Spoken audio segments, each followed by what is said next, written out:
Seamus is called from Wallington. Hello, Seamus. Can the King continue to keep himself separate from this? Good afternoon to you, Sheila.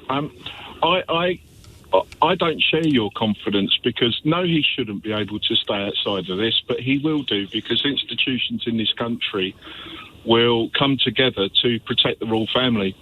But we need to find an MP and a mechanism through Parliament to compel some sort of members' bill to demand that the King publicly states why that money was paid and what information did he have at the time to confirm why that it was justified to pay that money. But also, you talked about joint enterprise previously. The criteria will be met on that because if they were aware of him being involved in criminal activities and behaviour, if I'm saying allegedly, then that will meet the threshold for making them party to covering up. But that's, that can be pursued. Again, I don't know the law on this in any detail, but my sense is that if it was after the fact that they knew rather than pre and during the fact, then and again, the former prince denies any criminal activity. It's important to say that. I don't know enough about joint enterprise to know whether... I think you have to be involved in the criminality for it to be joint enterprise rather than just retrospectively knowing about it. I might be wrong, but that's my understanding. And I'd also say that what will actually drive this is a relentless court of public opinion. If he is heckled at every single public event and shamed into it, not just him, because William and Kate are hiding behind this comment about their concern for the victims. Well, where was the concern last year, the year before? Since 2010, apparently, where he's had an issue and a falling out with Prince Andrew. That would have been based on something. So presenting the royal family to us as being this all-caring, all wonderful, suddenly coming to their senses and wanting to distance themselves, they're complicit by their actions and by their covering it up. And that needs to be looked at. I have to say, I would go, based on what we know, which isn't a great deal, but...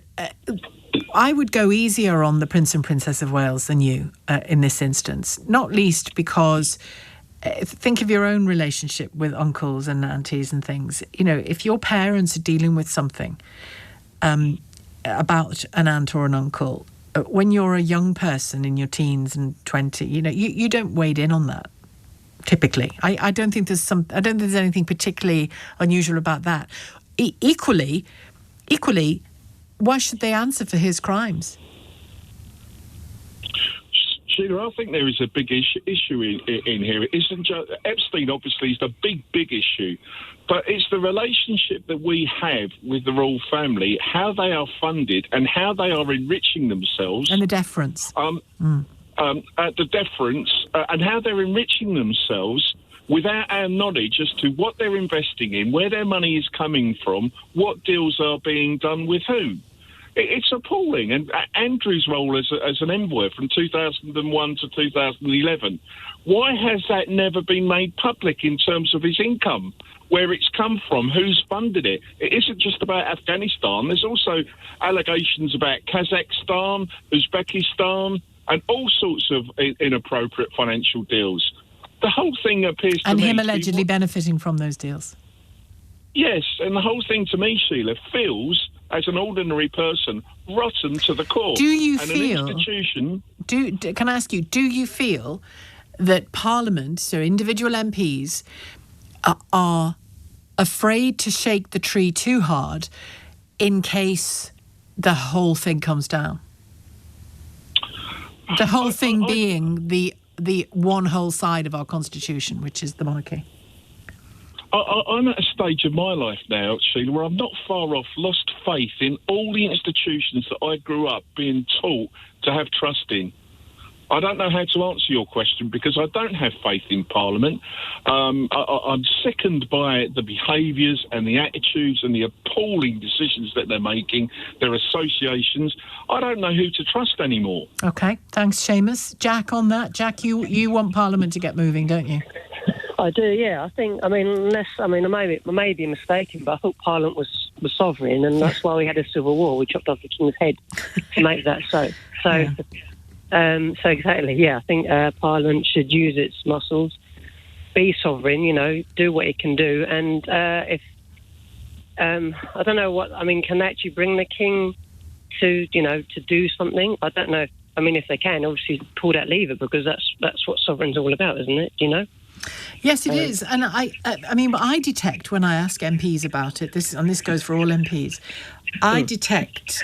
I'm going to bring your mic down because I can hear myself coming back. You might have a radio on there, Jack, or be on speaker. If you're on speaker, come off speaker because it doesn't work.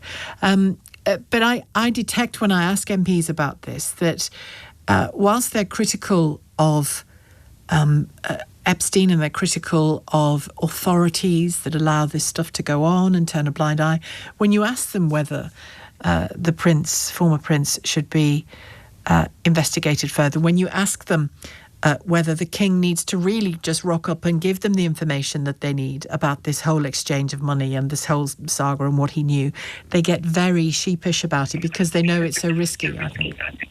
Yeah, I agree. But, but what's Parliament for then? We had that, of course, history happened, and I'm grateful for it, So, therefore, I think parliamentarians, Gordon Brown has done the right thing, in my opinion. He's pulled it to a head. But I feel the government are very sheepish. They have powers. We had a civil war, so get on, do it. It doesn't make any sense at all. What do you want them to do? I'd like them to. Well, there must obviously. I don't know the bills they can go on, but there must be bills that they can use in the past to say to the king, you need to do this. And that's it, like I say, if Parliament is sovereign, they will find a way. If Parliament isn't sovereign and the king has all the power, then it can't. But I'm pretty sure that's why we had a civil war for. So we don't want a civil war over this, but you're quite right. I think Parliament is sovereign and it can call people in for questioning. And I doubt it would wish to do it in that manner with the king, just not particularly as a deference to him, but because of the office, the role that he holds. But they absolutely have powers that they're not using. Thank you, Jack. Stuart in Newport, hello. Hi, Sarah. How are you? I'm fine, thanks. Yeah. Can King Charles really be separate from all of this? You'll have to bear with me because it's my first time calling, but I think the important thing that comes out of this now is the actual timing of the evidence as it comes out. I use the word probable because we probably think he knew an awful lot more, but we don't actually know because we don't have that evidence. But what we do know is that he knew that 6 years ago or whatever it was, he contributed £3 million to paying off one of the victims. I think that came from Prince Philip's estate, and 1.5 million is deemed to have come from Charles. But you don't hand over that money without knowing what you're handing it over for, do you? Yes, you don't. I love my brother very much, but if I was lending him a large sum of money like that to pay off a girl, then I'd be, let's say, curious. And it's not, you can't really say, we're thinking of the victims and this, that, and the other, when, and we can say that now because we know that if he's given that money, he's known about that money or where it's gone. You can't hide behind that now. It leaves him in evidence. It leaves him open for all sorts of things. It's not an argument you can make. I don't think we've ever been here before, have we, Stuart? We've never been in such an awkward and tricky moment, I think, for the monarchy. They've been very uncomfortable moments for them. But like I was saying the other day, that they were about marriages and affairs and, Harry and Meghan leaving and even the king abdicating. I've got no doubt that when that happened, it was in the 30s, it was a dramatic and nerve-wracking moment for our for our constitutional powers. I've got no doubt at all. But it was still just about a man deciding not to do a job, wasn't it? It wasn't about the rape of girls and women and the allegations of trafficking, and it wasn't about that. And this is very dark stuff. Well, that's why I say we need to be very precise with our wording. We can have our own opinion on how much he knew. We don't actually know, and you will say, I didn't know about these things. What we do know is that now, because it's come out, is that he's contributed towards paying off one of those girls, and that leaves him completely open to criticism. to what did you know and when did you know it, and you knew this, why haven't you said this before, and now you're saying that he ought to speak to the police. And all these things are all things that he could have said much earlier and not waited for pressure of public opinion to come upon him to force him to doing it. It's rather than just do that little bit, just enough to keep everybody quiet. Oh, isn't it wonderful that the king has stripped him of this? And it's bit by bit. It is. This is the thing. It's tiny steps, isn't it? But it's very damaging steps all the same. I'll talk about those tiny steps more in a few minutes. Thank you, Stuart, for your call. Stuart from Newport. More of your calls in a few minutes. Can the king really continue to separate himself from the Andrew Epstein saga with statements of support for victims when he's contributed, we read, 1.5 million to Andrew, to that £12 million fund to pay off Virginia Giuffre? Anna's called from Glasgow, though, to carry on our conversation about just how much longer the public will just stomach messages and statements from the royal family that talk about caring for victims, when in fact the king himself was part of the payoff of one such victim of Epstein's crimes. Anna's called from Glasgow. Hello, Anne. Hello, Sheila. I'm phoning because I think there is a way that both the King and Parliament can indicate that they're serious about this. I couldn't understand why when Andrew had his title taken away, he wasn't taken off the line of succession. Now, some people looking at it would think, well, he's eighth in line, it's not going to matter. But actually, if you dig a bit deeper, it does.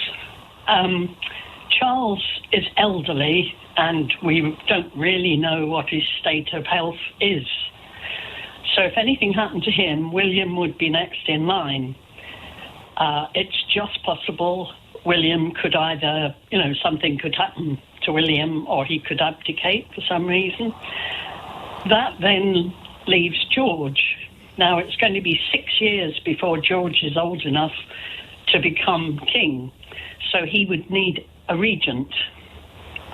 If you're going to be a regent, you need to be domiciled in the UK. So I have a suspicion that would rule Harry out from doing that job. Who's next in line? Andrew, for being a regent, because he's in the succession in that place. Because all of William's children are too young. I understand. I understand what you mean, strictly speaking, but I guarantee you that will not happen. I guarantee you that in those circumstances, and let's hope they don't come about, it would be Princess Anne. Well, I think I'm right that Harry and Andrew are in succession before Princess Anne, which is why I think it would be wise of both King and Parliament to be proactive rather than reactive, which is what's been happening up to now. They are, but what you've just described there is Harry not being domiciled. I mean, he could change that and become domiciled in the UK, of course. But is he likely to do that, though? Well, I mean, in those circumstances, he might. I have no idea what choices he'd make. But you're right. You're right about the line of succession. But I just think in those circumstances, it would be Anne. That they'd pull every lever available to them to make it Anne. But it's a bit late sometimes waiting till it has to be done. Queen Victoria, I understand, was fourth in line to the throne. And she wasn't expected to become queen. So you say remove him from the line of succession? Why not? I wasn't aware that they could. I thought that it takes an act of Parliament, I think, yeah. I just thought it was bestowed on you because of the crazy sort of bloodline thing that allows this sort of stuff to exist at all. I'd understood that they could, but it would take an act of Parliament, and for whatever reason, I don't think they're prepared to do that. But so that's Andrew. What about the King? What do you feel about his contribution to this settlement to Virginia Giuffre, and therefore what he knew all those years ago? I think that has to come out, yeah. I think they have to be open and honest if they're going to gain the trust of the public again, because I think they've lost quite a bit of trust. In a way, it's a bit elitist, isn't it, to say never explain. Yeah, it's very out of kilter with the times, isn't it? Never complain, never explain. Thank you very much, Anne, for your call.